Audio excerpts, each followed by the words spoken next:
৫ মাসেরও বেশি সময় ধরে চলা যুদ্ধে ইরান একের পর এক ধ্বংস করেছে মার্কিন ও ইসরায়েলি যুদ্ধবিমান, ড্রোন প্রতিহত করেছে বহু ক্ষেপণাস্ত্র। তবে বরাবরই ইরানের প্রতিরোধের এই শক্তিকে অস্বীকার করে বক্তব্য দিয়েছেন মার্কিন প্রেসিডেন্ট ডোনাল্ড ট্রাম্প ও ইসরায়েলি প্রধানমন্ত্রী বেনিয়ামিন নেতানিয়াহু। এবার যেন শৈল্পিক অপমানে তারই জবাব দিল তেহরান। কি এই শৈল্পিক অপমান, তাই জানাচ্ছেন ত্রিবণী তনু।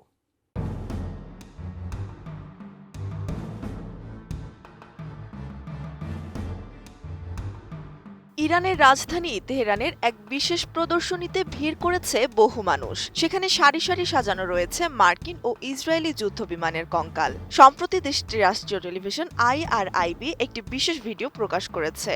ইরানের আধা সরকারি বার্তা সংস্থা তাসনিম নিউজ এজেন্সির খবরে বলা হয়, ইরানি বাহিনী এবার প্রথমবারের মতো মার্কিন F-15 যুদ্ধবিমানের ধ্বংসাবশেষ প্রকাশ্যে আনলো। প্রদর্শনীতে সাধারণ খুব কাছ থেকে দেখতে পাচ্ছেন মার্কিন বিমানের পাইলটের আসন।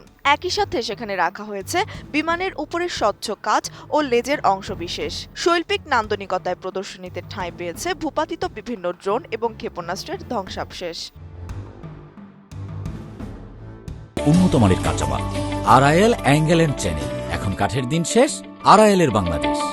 হামলাকারী শক্তির বিরুদ্ধে লড়াইয়ের ইতিহাস তুলে ধরা হয়েছে এই আয়োজনে।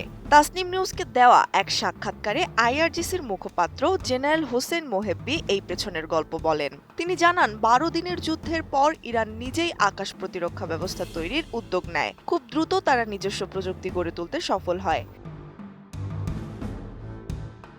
ইরানের দাবি, নতুন এই প্রতিরক্ষা ব্যবস্থা শত্রুর আক্রমণ ঠেকাতে দারুণ কাজ করেছে।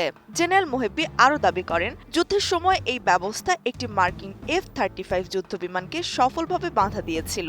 এছাড়াও মার্কিন ঘাঁটিতে ইরানের ক্ষেপণাস্ত্র হামলায় বহু রাডার ও আকাশ প্রতিরক্ষা ব্যবস্থা ধ্বংস হয়ে যায়। ক্ষতিগ্রস্ত হয় আমেরিকার জ্বালানি সরবরাহকারী বিমান ও যুদ্ধ বিমানের আশ্রয়স্থল। এই প্রদর্শনীর মধ্য দিয়েই আমেরিকা ও ইসরায়েলের আকাশ শক্তির অহংকার ভেঙে দেওয়ার বার্তা দিয়েছে তেহরান। ইরানের শক্তিকে ছোট করে মার্কিন প্রেসিডেন্ট ডোনাল্ড ট্রাম্প ও ইসরায়েলের প্রধানমন্ত্রী বেনিয়ামিন নেতানিয়াহু বারবার যে কটাক্ষ করেছেন, শৈল্পিক প্রদর্শনীতে তারও জবাব দিল তেহরান। প্রদর্শনী দেখতে এসে তাসনিম নিউজকে এমনটাই জানিয়েছেন দর্শনার্থীরা। ত্রিবেণী তনু, ATN নিউজ।